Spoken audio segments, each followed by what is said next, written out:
formando una especie como de volumen, de estructura volumétrica, redonda, como si fuera un ajo, más o menos se compara con un ajo, una mandarina, y cada célula sería un casquito de esos. En la parte de arriba tiene un poro, ¿ok? El poro de ese botón gustativo. En la parte de abajo de esa mandarina, de ese ajo, terminan allí las fibras gustativas o las neuronas que van a llevar la información hacia el neuroeje. A diferencia del olfato, ustedes recuerdan, es la neurona misma es el receptor. Aquí es unas células diferentes a las fibras aferentes las que hacen las veces del receptor. Algunos consideran que son neuronas, otros dicen que no, entonces lo llaman células neuroepiteliales, como para que no haya pelea. En la parte de arriba tienen microvellosidades que interactúan con las partículas que están suspendidas en la saliva. ¿Qué partículas son? Sodio, potasio, cloro, calcio, un sabor que se llama umami, azúcares, grasas, proteínas. ¿De acuerdo?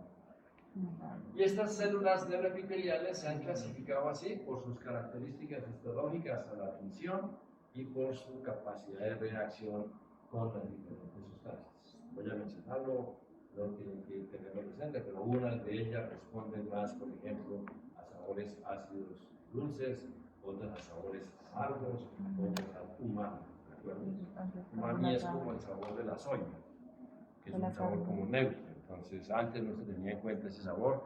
Antes se decía que había 4 sabores básicos del dulce, salado, ácido y amargo. Y ahora ya hay umami. Hay muchos más, pero digamos que como para estudios son esos.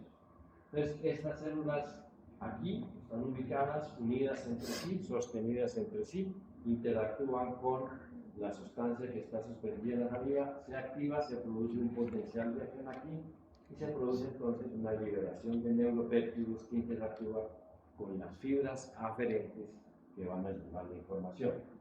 Además de estas células neuroepiteliales, repito, unas cumplen una función para un sabor, para otro sabor, otras son más sustentaculares. Existen estas células basales muy parecidas a las basales de la parte olfatoria. Estas células basales se encargan de reproducirse y de reemplazar las células neuroepiteliales que vayan muriendo. Nosotros cambiamos el botón gustativo cada 4 o 6 semanas, ¿ok? Pues cada vez vamos cambiando. No tenemos los mismos botones por el resto de la vida, vamos cambiando. Y son las células basales las que se van a encargar de mantener esa población de receptores, ¿ok? Entonces ahí están y se interactúa con las fibras gustativas que van a llevar la información. Hay 2 maneras de actuar esas células, de actuarse directamente, abriendo el canal del sodio con los alimentos salados, el sodio y el hidrógeno para el alimento ácido, y para el amargo, básicamente el potasio. ¿Okay? O también actúan a través de la proteína. Entonces, hay 2 grandes tipos en el gusto se está más claro, hay 2 grandes tipos de células que interactúan de estas 2 maneras, o a través de activación directa de los canales, o a través de la proteína. Entonces, ¿qué ocurre? Por ejemplo, vienen los sabores ácidos, salados, actúan en un canal, este canal va a producir una entrada del mensajero, una activación del mensajero, y al final lo que se produce es la entrada de calcio en la parte inferior de la célula neuroepitelial para que interactúe con estas vesículas que tienen neuropéptido, lo liberen e interactúen con las fibras sensitivas que van a llevar la información hacia el neurón. Esto es clave, ustedes lo recuerdan, el calcio, la entrada de calcio es el que permite que las vesículas que guardan los receptores desciendan, se peguen a la membrana y liberen el receptor, interactúe con el receptor en la parte postsináptica. Y entonces, como les mencionaba, en la superficie de la lengua nosotros tenemos que se agrupan las papilas, los botones gustativos formando papilas. Y básicamente formamos unas papilas aquí adelante muy abundantes que se llaman las papilas fungiformes, porque tienen forma de hongo. Y en cada papila fungiforme se dice que hay más o menos 4 o 5 botones gustativos. Y tenemos inmensidad de papilas fungiformes en la punta de la lengua. ¿Okay? Hacia los lados tenemos estas papilas que llamamos foliáceas, porque bueno, en esa forma allí, una especie de surcos, y en ellas hay más botones gustativos, y entonces se han venido llamando papilas foliáceas en la forma que tienen al lado y lado de la lengua, y repito, tienen mayor población de botones gustativos. Y en la parte posterior tenemos aquí la B lingual. Esto es lo que se llama las valléculas, unos cráteres. Y adentro de cada vallécula hay muchísimos botones gustativos. Esta es la parte donde más botones gustativos hay. Y entonces a estas papilas las llamamos las valléculas. Todo lo que está por delante de las valléculas corresponde a los 2/3 anteriores de la lengua, y lo que está por detrás al tercio posterior de la lengua. ¿Y cuál es la importancia para nosotros? La parte anterior de la vallécula, en una hemilengua, todos los botones gustativos de esta región por delante de la vallécula van a interactuar con fibras aferentes gustativas que se le van a unir al nervio lingual, cuerda del tímpano, y sigue con el séptimo par craneano. Entonces son fibras gustativas que van a ir con el séptimo par craneano. Todas los botones gustativos aquí van a hacer, repito, sinapsis con una gran cantidad de fibras. Todas ellas se reúnen. Ustedes recuerdan nervio lingual, nervio cuerda del tímpano, y después se le pega al facial. Y sigue con el facial en dirección opuesta, por supuesto, a terminar en el tronco cerebral. Entonces, para nosotros, desde el punto de vista funcional, es muy importante tener en cuenta estos 2/3 anteriores. Mientras que los botones gustativos del tercio posterior hacen sinapsis con neuronas que se le van a unir al noveno par craneano. Entonces, por aquí van fibras que se le unen al noveno par craneano y ascienden por el noveno, entran a la cavidad craneana por el agujero rasgado posterior o yugular y entran al tronco cerebral. Este es el tercio posterior. Entonces, una hemilengua, desde el punto de vista gustativo, está el séptimo par y está el noveno par. Si nos mordemos la lengua, no tiene nada que ver eso, sino el quinto par, que es el que va a llevar la información del dolor. ¿De acuerdo? Y como ustedes ven aquí, en el velo del paladar, en la laringe, en el esófago, son fibras que van a unírsele a el décimo par craneano. Muy bien, entonces así está organizado esto. Se ha venido estudiando cómo se organizan estos receptores, y también hay mapas genéticos que han venido demostrando cómo hay unos receptores en la parte anterior que expresan un gen, en las foliáceas otro gen y en la parte posterior. ¿Okay? Entonces hay diferencias en la expresión genética, lo que permite que haya una interacción diferente con las sustancias que estamos nosotros ingiriendo. ¿Okay? Y esto sería más o menos la interacción del receptor con su expresión genética con algunos sustancias. Por ejemplo, los que tengan receptor T1R, está marcado aquí T1R, pues L1, L2, lo que sea, es más o menos con el dulce umami. Los que expresan T2R, se expresan acá T2R, hay subgrupos de ellos tienen que ver más con el amargo, y con el sodio, que es con los arábicos. Entonces, esos son receptores que interactúan con sustancias, pero varía de acuerdo al contenido genético. Muy bien. Una cosa muy importante es el papel de la saliva para el reconocimiento del sabor. La saliva es clave, al igual que el moco en la mucosa facial. ¿Okay? Muy bien. Entonces tenemos aquí esta distribución de los receptores y tenemos las fibras gustativas que llevan la información. Y entonces aquí está. De los 2/3 anteriores, entonces, de los fungiformes, que es donde hay más fungiformes, salen las fibras que van a formar la cuerda del tímpano, Del tercio posterior de la vallécula y de la parte de atrás salen fibras que van a acompañar al noveno par craneal, que son las circunvaladas, parte de las valléculas y a veces un poquito de las circunvaladas también, pero es más del cerebro. Entonces tenemos aquí el resumen. De los dos tercios anteriores de la lengua salen fibras, se originan fibras, que van por el nervio cuerda del tímpano. El cuerpo de esas neuronas se localiza en el ganglio geniculado, lo que está en el conducto del facial. Las fibras se continúan y terminan en el núcleo solitario, es un núcleo que está en la médula, en la parte superior del núcleo solitario. Del velo del paladar salen, aquí hay puros botones gustativos, ¿okay? Entonces del velo del paladar salen fibras que forman o hacen parte de este nervio que se llama nervio petroso superficial mayor, que pasó por ser nervio viviano, nervio petroso superficial mayor, se le pega al séptimo, el cuerpo de las neuronas está aquí y se continúa con el séptimo y termina en el núcleo solitario. Entonces, por el séptimo par, una vez formado, van fibras gustativas que provienen de los dos tercios anteriores de la lengua y provienen del velo del paladar. ¿Okay? Del de la parte posterior, tercio posterior de la lengua, que son las valléculas y la porción dorsal, posterior de la lengua mejor, fibras que van a ir llevando información gustativa, que también se unen a fibras que vienen de la faringe, se unen al noveno par.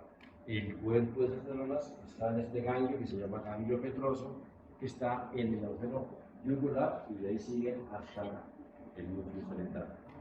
Y de la laringe, del esófago, de la faringe, fibras se unen al décimo. El cuerpo de esas neuronas está en el ganglio nodoso, que está en el agujero rasgado posterior y termina en el núcleo solitario. Entonces son dos núcleos solitarios que reciben información gustativa y planeta. Una vez la información llega al núcleo solitario, a partir de aquí saldrá la información que está pintada acá, que salen a otros núcleos en el tronco cerebral. Por ejemplo, al núcleo motor del quinto par. Hay núcleos viscerales en el tronco cerebral que van a garantizar una serie de reflejos. Por ejemplo, ¿cuáles? Producción de saliva. Otro, masticación. Si nosotros vamos a comer, nos metemos algo en la boca, producimos saliva, empezamos a masticar sin darnos cuenta. ¿De acuerdo? No nos se mete un pedazo de una papa frita ahí y se queda que se masticar y produce más saliva. Esas conexiones se eliminan aquí, en el núcleo solitario, a esos núcleos que son claros. Y además, hay una serie de fibras que ascienden y como ustedes ven acá, terminan en los dos tálamos. Hay mucha discusión de eso. Aquí pusimos el concepto como que más aceptado, y es que del núcleo solitario va la información a los dos tálamos. Y algo muy importante, aquí llega el núcleo ventral posterior y medial del tálamo, donde llega la información de la cara, también por alveoloyes. Pero aquí la información gustativa se dirige fundamentalmente al lóbulo de la ínsula. Fundamentalmente, lóbulo de la ínsula y lóbulo órbito-frontal, o región órbito-frontal. Por eso, cuando ustedes vean pacientes con crisis convulsivas que se originan de la ínsula, uno de los síntomas es a veces tengo un sabor en la boca que no puedo describir, me da algo, siento algo en la boca, siento por la boca y de pronto pierde conocimiento. Ese cambio en el sentido del gusto puede sugerirnos una lesión en el lóbulo de la ínsula. Muy bien, entonces aquí tomado un texto más específico, ustedes ven que en el núcleo solitario sale fibra de los tálamos y va aquí a la corteza de la ínsula, que es clave que tengamos esto. Y va aquí de manera, digamos, organizada. ¿Qué ocurre? El núcleo solitario, que es pequeñito, tiene dos partes. La parte superior, que es la que recibe la información gustativa, y la parte inferior, que es la que recibe información visceral, gastrointestinal, cardíaca, respiratoria. La parte inferior del núcleo solitario es vital. Si se daña esto, sale, ¿ok? Porque regula función cardíaca, cardiovascular, pulmonar. De este núcleo solitario salen ambos tipos de información y llegan a la corteza de la ínsula.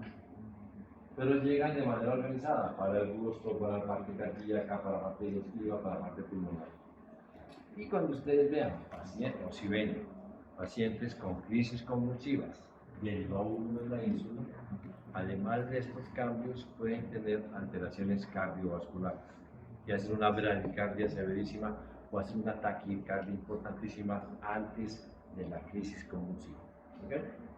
Entonces, el resumen que tenemos nosotros de la lengua, a través del séptimo, del noveno y del décimo, la información va al núcleo solitario y en esencia la mayor parte de la información va al tálamo. Recuerden que aquí hay una serie de estructuras en el tronco cerebral para garantizar arcos reflejos, ¿de acuerdo? Y del tálamo la información va a la ínsula y a la corteza orbitofrontal. Y del solitario también de manera bilateral va a información al hipotálamo, al complejo amigdalino. Este complejo amigdalino tiene que ver con la parte conductual y la parte del hipotálamo tiene que ver con los reflejos viscerales que tenemos nosotros autónomos. ¿Okay? Entonces, eso es un gusto. Hay un sistema, vamos a pasarlo por encima, que no es gustativo, que no es olfatorio. Es un sistema que se activa con sustancias que son muy irritantes, por ejemplo, el dióxido de sulfuro, la capsaicina, por ejemplo. Cuando uno come un ají bien fuerte, le sabe el ají, pero además tiene una respuesta exagerada que son trigeminal, ¿de acuerdo? Y se llama por eso hemosensitivo. Muy bien.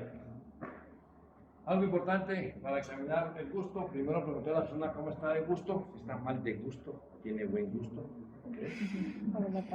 Y cuando se quejan de alteraciones del gusto, hay varias cosas que pueden afectar el gusto. Una es que hay que mirarle la lengua. ¿A qué la lengua miramos que ven ahí? ¿Ustedes qué ven esta lengua? Está lisa. Usted tiene aquí un hombre de 64 años, llegó a la clínica doctoral con dolor. Y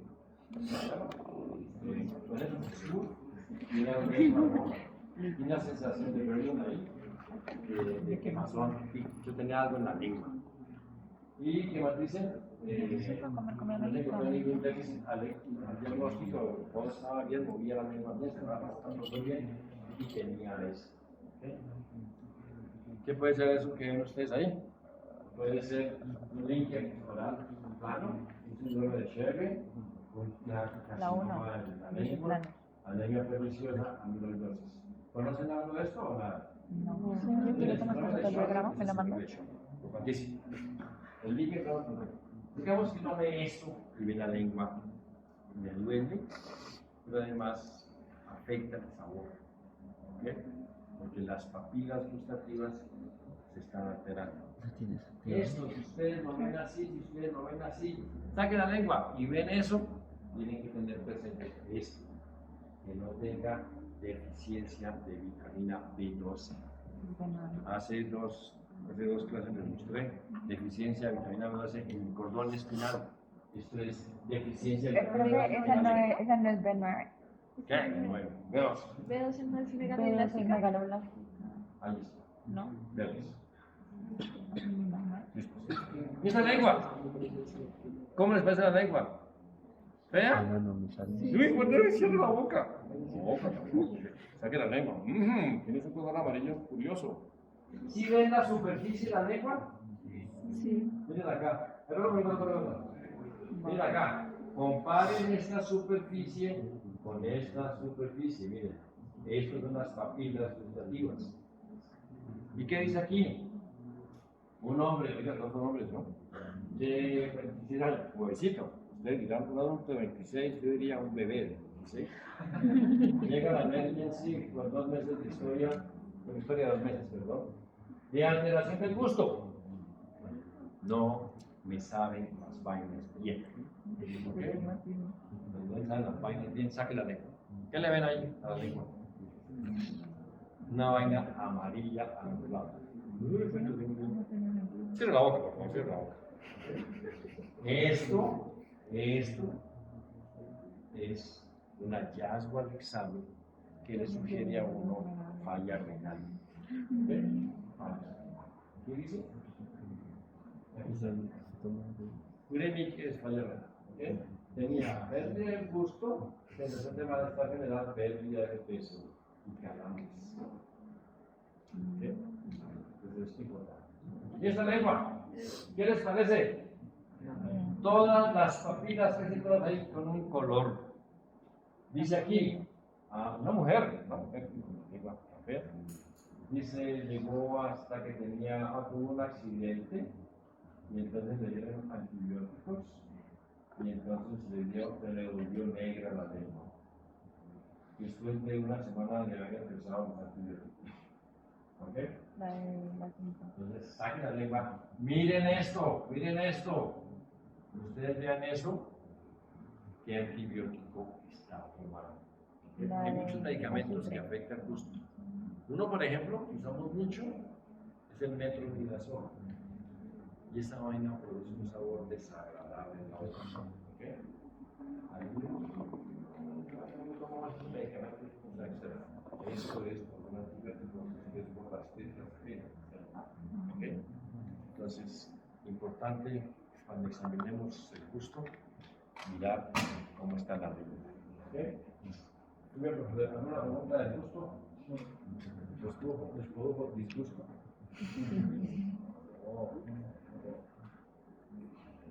Una pregunta. Claro. ¿Cómo se termina relacionando el olfato y el gusto? O sea, ¿dónde van a asesinarse? En la ínsula y en la región orbitofrontal. O sea, en la parte olfatoria va a T5 y de ahí va a la región orbitofrontal y luego lo mencioné a la misma. Mientras que el olfato, el gusto va más directamente a la ínsula. Por ahí, a nivel cortical, sí, así que mirar la hora. ¿Ustedes pueden como hasta las 11:10 o no pueden? ¿Sí? Bueno, hoy van a aprender a diagnosticar una vaina que es muy importante, que es nistagmo. ¿Ok? Es muy fácil de diagnosticar. ¿Lo ven? Dicen nistagmo. Es como ver la lengua, uy, la tiene sucia. Negra, bueno, o sea. El equilibrio. Nosotros tenemos equilibrio 24 horas al día. Sí, dormidos, despiertos, mantenemos el equilibrio. Dos grandes estructuras manejan el equilibrio: el cerebelo, sobrado, y el aparato vestibular, resobrado. ¿Por qué? Porque es que es chiquito, esa vaina es pequeñita y se afecta y nos jorobamos. ¿Para qué sirve el sistema vestibular? Con muchas vainas. Entre otras vainas, mantenimiento del equilibrio, garantizar la precisión de los movimientos oculares y la orientación espacial. Eso es clave. Uno no se da cuenta de eso, pero pues uno está pendiente y siempre sabe que dónde queda el pecho, que dónde está aquí, que dónde están las partes de mi cuerpo en relación con el medio. El aparato, el sistema vestibular, entonces tiene su origen aquí, en el laberinto auditivo interno, laberinto auditivo, ¿cierto? Formado, ustedes vieron oídos, ¿cierto? Sí. Ya saben toda la vaina. ¿Ah? ¿Sí? Entonces eso va a ser rapidito aquí.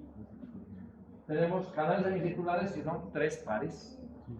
La característica de los canales semicirculares es que los del lado izquierdo están en relación perpendicular con el del lado derecho. Siempre. ¿Okay? Hay otra parte que se llama el vestíbulo. ¿Lo ven acá? Los canales semicirculares se conectan con el vestíbulo. ¿Okay? Los canales semicirculares y el vestíbulo están suspendidos en periolinfo. Entonces aquí tenemos canales semicirculares óseos, un vestíbulo óseo, dentro de esos canales semicirculares óseos y el vestíbulo óseo, perilinfa, y dentro de la perilinfa, suspendido allí, como si fuera líquido cefalorraquídeo, suspendido ahí están los canales semicirculares, que llamamos membranosos, y el vestíbulo membranoso está formado por dos vesículos, utrículo y sacro. ¿Sí?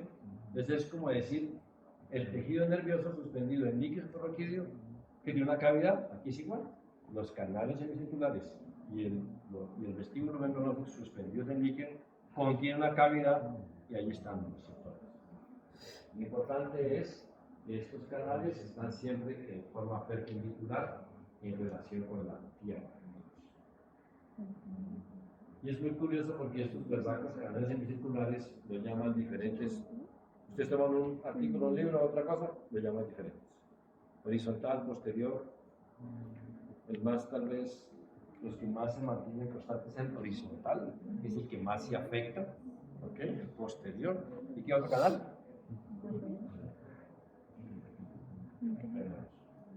Miren aquí ustedes, estos son los canales semicirculares que tienen una porción dilatada y una porción estrecha.